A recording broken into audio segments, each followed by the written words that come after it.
different holidays and festivals are celebrated. You have nations that celebrate their independence days. You have here in the US days like Labor Day and Memorial Day and many others. But Allah subhanahu wa ta'ala has blessed the Muslim ummah to have many holidays, among them being the days of Eid. And this is celebrated all across the world. You don't have to belong to a specific nation, ethnicity, or culture. And how do you celebrate on this day? You gather with your family members. You gather and get closer to those around you. You try and reform those ties that were once broken. And you eat, and you eat, and you do a lot more eating on that day too. But arguably what's just as important is understanding where this day comes from in the first place. Why do we celebrate the days of Eid? That we celebrate something that a man and his family did thousands of years ago. Something that you and I try to do every single day, and that something is to sacrifice. But you see, for Ibrahim alayhi salam, it was more like a graduation ceremony for him. Like, congratulations, you did it. Because for him, Ibrahim alayhi salam, he went through many different trials. You see, in English, the term sacrifice, it means that you give something up and you don't get it back. But that definition doesn't really stick in Islam, because we know that when you give something up, there's a place in which you will get it back.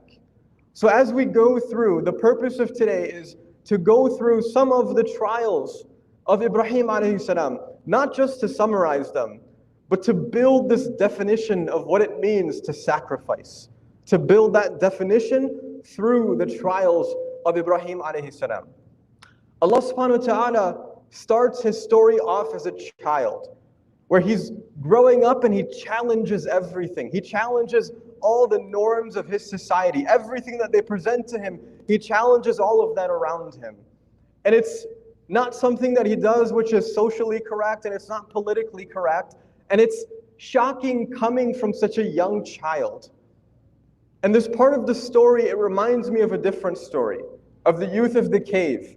It's also taken place in a location where it's natural to disbelieve in Allah.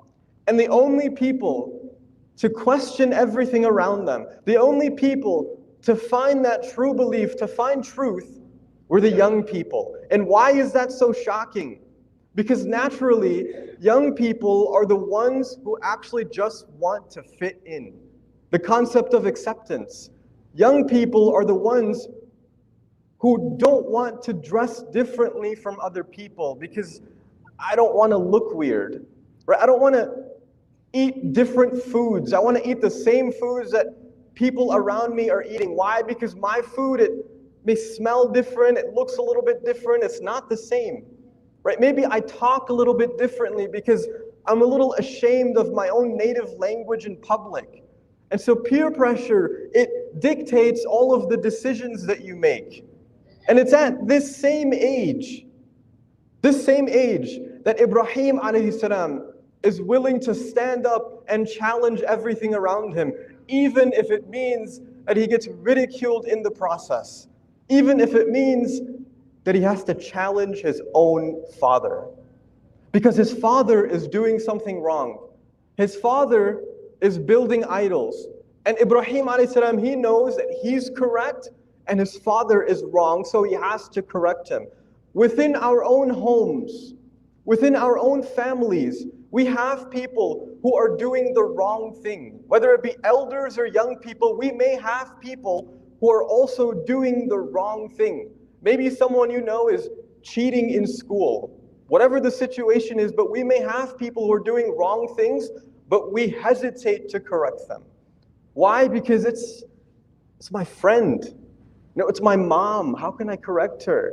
It's my dad. How can I correct him? Right? Family comes first. Could you imagine if Ibrahim alayhi salam was someone who said that family comes first? Where would we be today?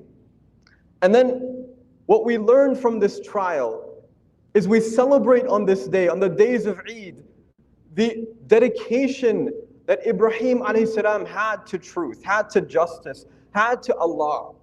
And so following that same celebration, that's what we follow as well.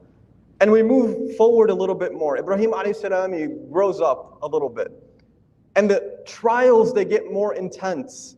And this time, he's willing to go through physical pain. His people are about to throw him into a fire.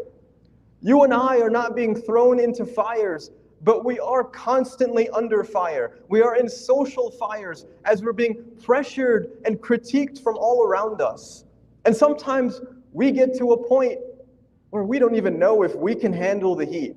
We don't even know if we can handle all this pressure. And you know what it makes me think of? The situation with 248th and the building of the new masjid. And I commend the leaders in this situation and our own community members too. Why? Because the amount of pressure and the amount of criticism that you receive, what should you do? Should you apologize for the way that you believe? Should you interpret your religion in a way that others can accept it? What we celebrate on this day is that we don't conform to what other people think. What we celebrate on this day of the sunnah of Ibrahim alayhi salam is that he held on to his unshaken belief in Allah. And that's something that we continue as well. As we move forward a little bit more, Ibrahim alayhi salam, he has a family now. He has a wife and a son. And he's given a very strange test this time. The test for him now is to take your family. The commandment from Allah is take your family and drop them off in the middle of the desert. Leave them, don't say a word, and leave. You and I are not commanded to take our families into the middle of Phoenix, Arizona, and drop them off in the middle of the desert and have them leave without knowing why they were placed there. But what do we learn from this situation, from this challenge and this trial? That eventually the Zamzam came to the family, which was not just a blessing for that family, but for people, for generations to come. What we learn from this trial is that sometimes you have to be separated from your families for your love and commitment to grow, for more blessings to come. Sometimes you will be in situations where your loved one is halfway across the world and needs to wait for their visa to complete so they can be reunited with you. Sometimes you'll be in situations where your own loved one is ripped away from your family and put into their own home country, or maybe they're put in a different place across the states. Sometimes you are separated from your family members. And when that happens, maybe you have to work away from home, and it's a difficult situation. But when these situations come, they're not meant for us to lose hope in Allah. They're meant to challenge us to remain reliant upon Allah. Because for some people, perhaps they were working away from their home, from their children, from their spouse, and then a pandemic came. And it became known that companies now are saying that you can work from home. And so you originally got a job in a different state. That's the only place you could get a job. But now you're able to come back home. After being separated for so long, you bring the blessings back into your own home. Situations may come, but there's a reason to them, and that reason is to remain reliant upon Allah. And then we finally move to the last trial, which is that Ibrahim alayhi salam is grown and his son Ismail alayhi salam is grown too.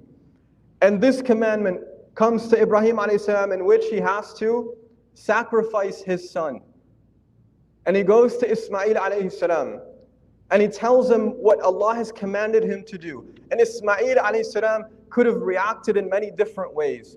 He could have said to him, Dad, Mom told me about the time when you took us into the desert when I was young and you left us there.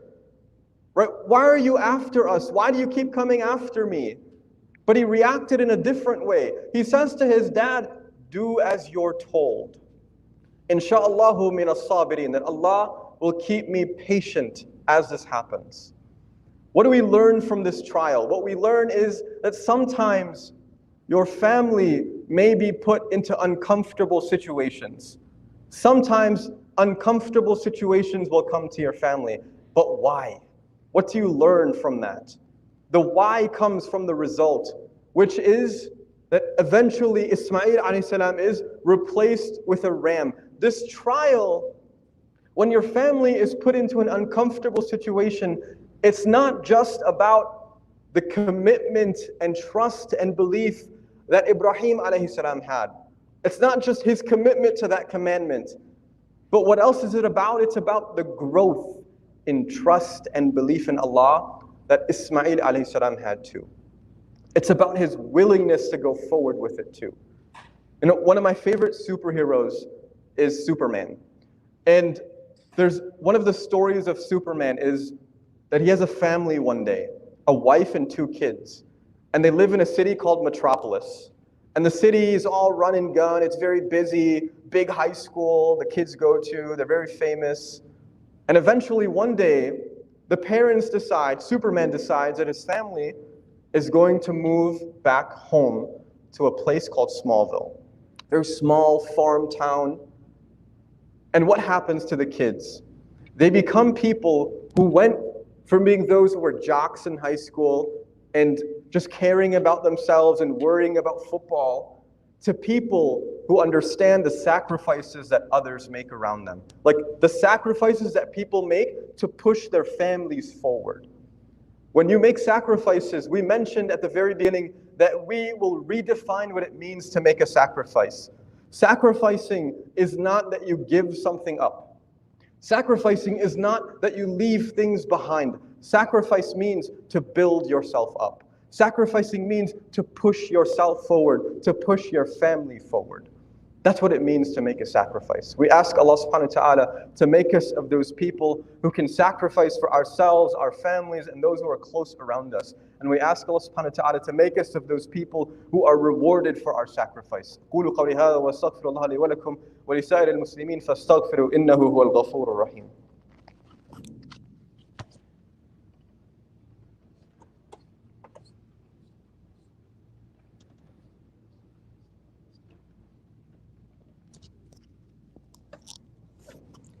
Alhamdulillah wassalatu wassalamu ala rasulillah sallallahu alayhi wa sallam wa ala alihi wa sahbihi wa sallim taslimin kathira. I mentioned at the very beginning about different holidays that are celebrated. Right? One of them that I kind of laugh at when I think about is Mother's Day. Why? Because especially for Muslims, what do we say about Mother's Day? In Islam, every day is Mother's Day. Right? That's what we always say. But in reality, do you do every day what you do on Mother's Day for your mom? Probably not, right? You get her the flowers, the gifts, the candy? Maybe not. But what are the days of Eid known as? The days of Eid are known as the days of remembering Allah. Because you especially perform extra takbirat. Right? Allahu Akbar, La ilaha illallah, Allahu Akbar, Walillahi alhamd.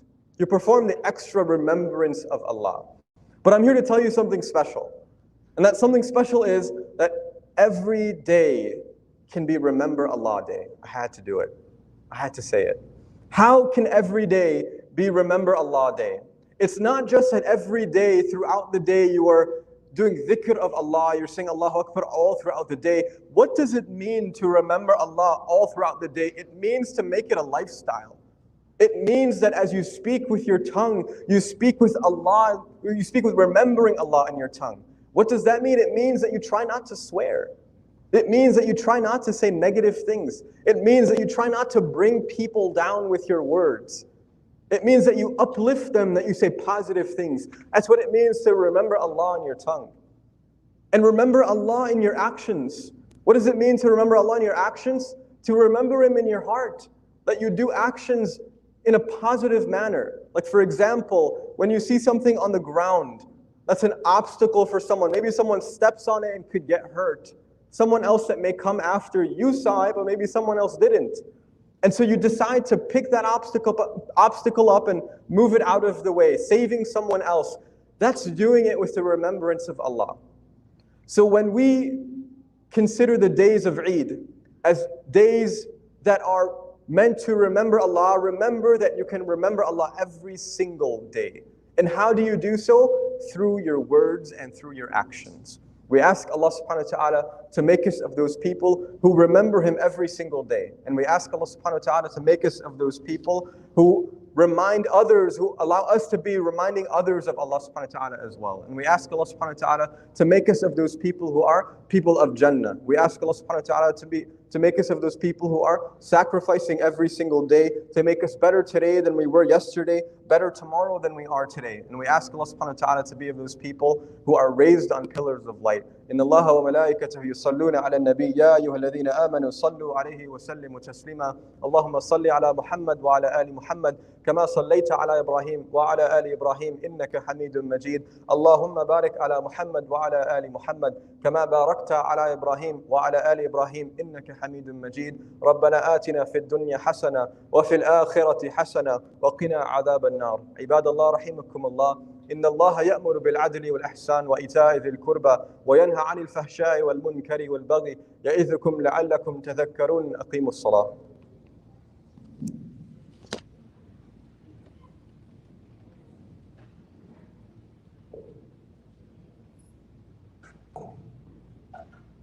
الله أكبر الله أكبر أشهد أن لا إله إلا الله أشهد أن لا إله إلا الله أشهد أن محمدا